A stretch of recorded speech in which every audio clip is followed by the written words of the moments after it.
G'day fans and viewers and welcome to Scales and Feathers. I'm Nathan and in this video here we're going to be talking about the filtration and equipment for our beautiful 10 foot by 2 foot reef aquarium. Alrighty guys, so like the 4 foot reef tank there is a lot of equipment involved with a saltwater aquarium. A lot more compared to our very simple freshwater aquariums that we keep here. Now we'll start at the top. With this aquarium, we've built a stand. We've built pretty much all the stands here. The stand on this tank is a little bit higher than everyone else, just to be a bit more of a display, okay? Just to be like a bit more above the other ones.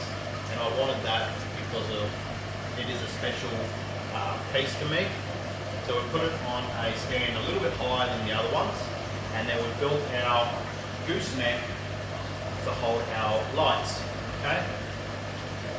We've got our Aquarium Spectra lights, which are just off eBay. I think they're $200 each. I try to keep, me being a wog, I try and not to spend as much money as possible. And I've also tried to do something that can showcase that, hey, you can do a cheap reef aquarium and still have a beautiful outcome.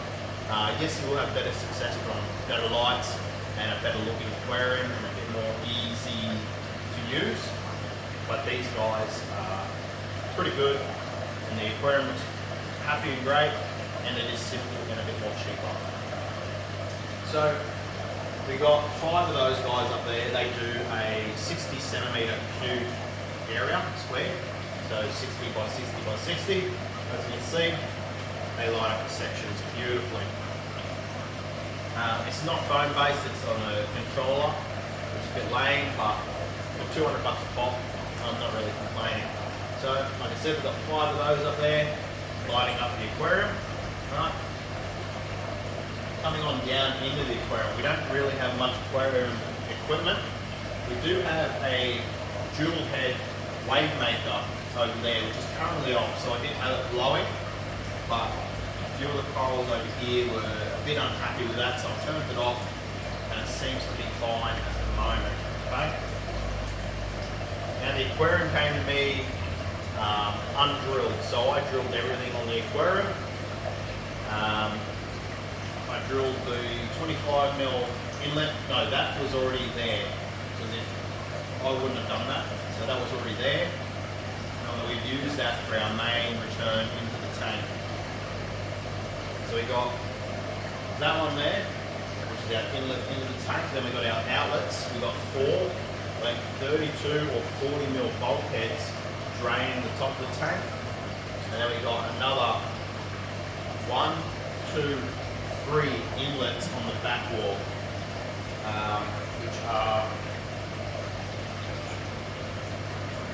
which is 25mm. So all 3 are 25mm. The 3 on the back are run by one 20,000 litre per hour pump, and then the one on the side here is run by one 20,000 litre per hour pump. So we got 20,000 litres an hour pushing that way, and then between 3 we've got 20,000 litres pushing to the front of the tank. I believe the wave maker is 12,000 litres per hour, which is blowing that way. So we have this nice circular motion going like this, with water coming this way as well, and obviously going up. So plenty of movement in the aquarium, very reef looking set. The fish are pretty happy, there's a bit of current in there, the coral are happy, but not all getting blown around to the shit house. Like I said, that's pretty much it for equipment inside the tank. We'll go downstairs and have a gander down there. Alrighty guys, so we've got our 4 drains here. So we've got our sump. So with the sump section here, it is a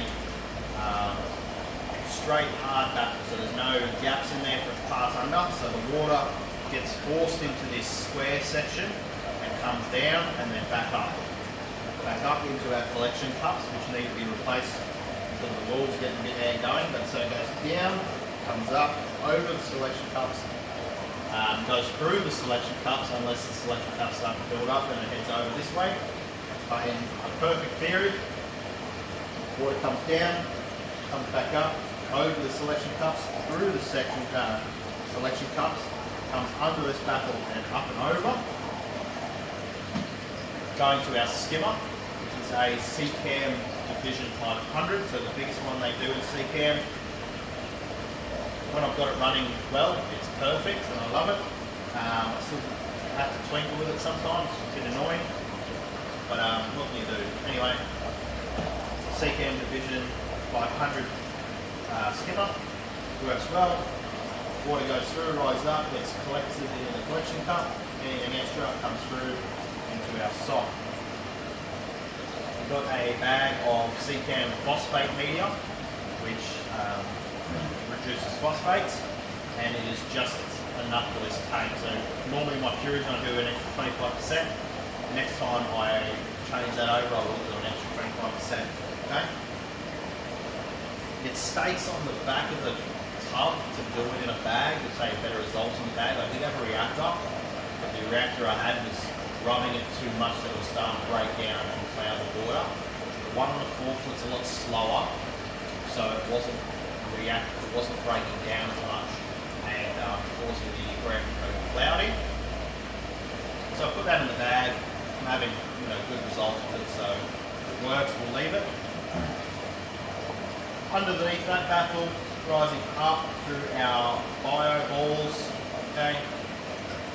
There was a piece of glass that come through here where the water went like that, but that's broken, so we pulled that out. Coming over to this last section, well, second last section here, which is our refugium.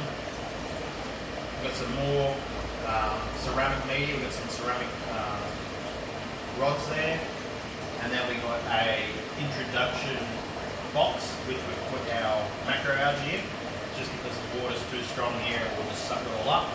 And then over the top of that we got a 3-foot planted Chapuros, freshwater planted Chapuros light, which I've tried to mimic a refugium light with our colour chips and spectrum, and it actually is going absolutely crazy in there. I think I've had it for a couple of months and I've had to trim it back twice now, and I've actually used most of it to go into the other saltwater aquariums too. So the light's still the trick. I will get a refugium light later on, but for now that guy is working awesomely. Going through our last set of baffles all the way to our absolute 20,000 litre pond pumps, 20,000 litres an hour each. Once again, we will be changing these to a more energy efficient and probably a more controllable pump. Okay. The 4 drains have all got ball valves, so if I wanted to adjust the height, I can do that. So just say one of those guys fails, I want to level the water higher, I can just back one of them off and that will bring the water level up. There's a ball valve in here to adjust the flow, so I can open them both up and that will even out the flow. So instead of having 20,000 up there and then the other 20,000 spread between the 3 back ones, it puts 40,000 between 4 outlets. So that'd be 10,000 litres each. Okay, but I do like it like that.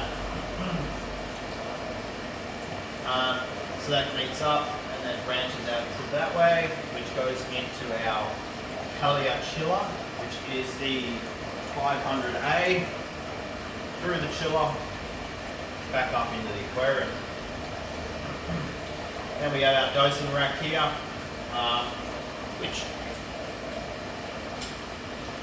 got moved when we did a little bit of cleaning back there. So we've got our 4 jugs with alkalinity, calcium and magnesium, and then we will be putting CBE Coral Essential in here to make the corals look even better than what they do. So that's being dosed by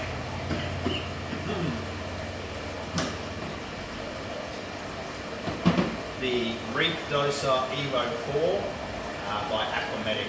Alrighty guys, thank you all for watching. Hope you've enjoyed the video. Don't forget to like, share and subscribe. We'll see you on next week's video. Take it easy, you dead set bloody legends.